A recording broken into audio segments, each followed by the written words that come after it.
Hello dear बच्चों, माहौल बहुत गर्म है, बहुत सारी अफवाहें फैल रही हैं। जेई का टाइम आ गया है, जेई मेंस अभी कुछ दिनों में होने वाला है एंड जो भी 11, 12 सभी के बच्चों में बहुत सारे डाउट्स होते हैं, बहुत ज़्यादा ओवर थिंक करते हैं। तो मैंने अभी रिसेंट में एक स्टोरी पढ़ी, सोचा कि वो आपसे शेयर कर दूँ। ओवर थिंकिंग के ऊपर ही है ये स्टोरी, सभी लोग रिलेट कर पाएंगे, चाहे 11th के हो, नए बच्चे हो या 12th वाले एंड इवन पेरेंट्स भी।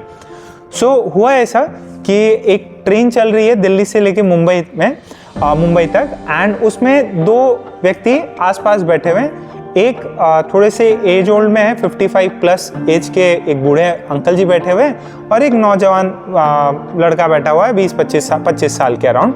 तो उस बूढ़े अंकल के पास में बहुत अच्छी घड़ी थी and this was a time जब फोन्स नहीं थे। और जो नौजवान था उसके बगल में बैठा हुआ था, तो अचानक उस नौजवान ने अंकल जी को देख के पूछा कि अंकल जी समय कितना हो रहा है, व्हाट्स द टाइम नाउ। तो उस बूढ़े अंकल ने उस नौजवान की तरफ देखा, उसको स्कैन किया और फिर वापस अपने काम में लग गए। अब इसको ये जो रिएक्शन देख के उस नौजवान को लगा कि यार हो सकता है अंकल को सुनाई नहीं दिया होगा, उन्हें समझ नहीं आया मैंने क्या पूछा है उनसे। तो उसने वापस पूछा कि अंकल जी समय कितना हो रहा है, मुझे टाइम जानना था। तो इसके ऊपर वापस उस बूढ़े अंकल ने देखा और वापस नजरें झुका के अपना काम करने लग गए। अब इसको देखते हुए उस नौजवान के मन में थोड़ा सा कंफ्यूजन और थोड़ा सा एंगर आया कि यार ऐसा क्यों कर रहे हैं ये मेरे साथ में। तो फिर उन्होंने उनसे बात करते हुए उस नौजवान ने पूछ लिया कि अंकल जी मैं आपसे समय पूछ रहा हूँ, आप मेरी तरफ देख रहे हैं, आपको समझ में भी आ रहा है कि हाँ मैं समय ही पूछ रहा हूँ, फिर आप मुझे इग्नोर क्यों कर रहे हैं।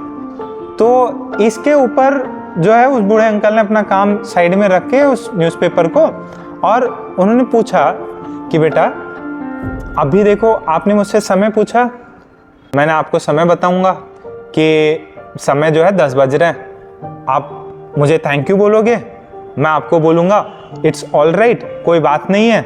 फिर इसके ऊपर आगे बात होगी, आप पूछोगे अंकल जी आप कहाँ जा रहे हो, मैं बताऊँगा कि मैं जो है मुंबई में बोरीवली जा रहा हूँ। फिर आप बोलोगे कि मैं भी बगल में ही रहता, उसी लोकेलिटी के आसपास।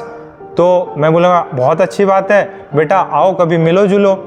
तो फिर ऐसे हमारी बातचीत होगी और फिर 2-3 बार अपना मुलाकात होगी। फिर मैं आपको घर पे बुलाऊँगा खाने के लिए, और घर पे अगर बुलाया तो मुझे सारी फैमिली से आपको मिलाना पड़ेगा। मेरी फैमिली भी मिलेगी, मेरी वाइफ है और मेरी लड़की है, और मेरी लड़की से आपकी दोस्ती हो जाएगी, मेरी लड़की भी इसी एज के अराउंड है। तो फिर आपकी जो दोस्ती है वो प्यार में कन्वर्ट हो जाएगी और लास्ट में आप जो है मेरे पास आओगे कि मुझे आपकी लड़की से शादी करनी है। तो अब आप ही बताओ, जिस आदमी के हाथ में घड़ी तक नहीं है उसको मैं अपनी लड़की का हाथ कैसे दे दूं। देख रहे हो बच्चों the level of over thinking. ये स्टोरी आप एक इस अंकल को अपनी जगह पे डाल के देखो। इस अंकल के लिए सबसे इंपॉर्टेंट है उनकी बेटी और बेटी का ब्याह शादी, एंड सेम आपके लिए सबसे इंपॉर्टेंट है आपका जेई का एग्जाम। तो अब एक समय पूछने, एक व्यक्ति द्वारा समय सिर्फ पूछा गया है और अंकल ने पता नहीं कौन सी इमेजिनरी स्टोरीज बना ली। अरे भाई कौन बैठा हुआ है कि भाई हर कोई जो बैठा हुआ है इनकी लड़की से शादी करनी है। सो सेम कोई भी स्थिति, आपको लगता है कि सारी स्थितियां ऐसी उत्पन्न हो रही हैं जो आपका जेई का एग्जाम रोकने वाली है, आपका सिलेक्शन रोकने वाली है। मनगढ़ंत स्टोरियां, अनाप शनाप स्टोरियां।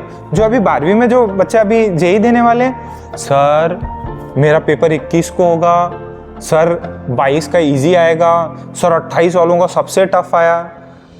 और इवन यूट्यूब पे वीडियोस बने हुए हैं जो कि पता नहीं क्या जिसको बोलते हैं थ्योरीज बना रहे हैं, ये बना रहे हैं। बेटा ये सब छोड़ो प्लीज प्लीज प्लीज, ये बेकार की थ्योरी है। आपका काम है पढ़ना, आप सिर्फ पढ़ाई करो, जो होगा देखा जाएगा। फिर जो अभी बच्चे 11th के 12 जा रहे हैं वो बच्चे सोचते हैं सर मेरा जो है फिज़िक्स नहीं हुआ, सर मैं तो इस चीज़ को कम समय दे रहा हूँ, सर मैंने तो फाउंडेशन नहीं करा था, सर मैंने तो ये बुक नहीं लगाई है, सर मैं सिर्फ इतने ही घंटे पढ़ रहा, मेरा दोस्त ज़्यादा घंटे पढ़ रहा, सर इस बार बोर्ड में चीटिंग नहीं होने वाली, 75 कैसे आएंगे। कुछ बच्चे आईआईटी के लिए सोचते हैं, सर अगर इस बार आईआईटी कानपुर ने पेपर बनाया तो फिज़िक्स बहुत टफ होगा। बेटे बिना काम के क्वेश्चन है, बिना काम के। आप प्लीज़ अपनी तैयारी पे संयम रखिए एंड टेस्ट में कम नंबर आ रहे हो, मॉक में कम नंबर आए, घबराने की ज़रूरत नहीं है। आपके पास में पेपर्स हैं, उनको पढ़िए, रिवाइज करिए और सिर्फ पेपर देने जाइए। बाकी कौन क्या हो रहा है, कैसे हो रहा है, मेरे नंबर कम आ गए, उसके ज़्यादा आ गए, जितना इस दलदल में पढ़ोगे ना बेटा उतने ही फंसते जाओगे। Over thinking will kill you, not in the literal sense but yes your preparation will be killed. So please जितना कम सोचेंगे उतने फायदे में रहेंगे। सिर्फ और सिर्फ एग्जाम और पढ़ाई के बारे में सोचे कि भाई मेरे को पढ़ना है, प्रॉब्लम सॉल्व करनी है और ये एग्जाम क्रैक करना है, दैट्स इट। उसके बाद में दुनिया जहान की चीजें मत सोचिए, ठीक है। आई होप आप लोग इस सजेशन को फॉलो करेंगे, सिर्फ और सिर्फ पढ़ाई पे ध्यान रखेंगे। Okay, all the best.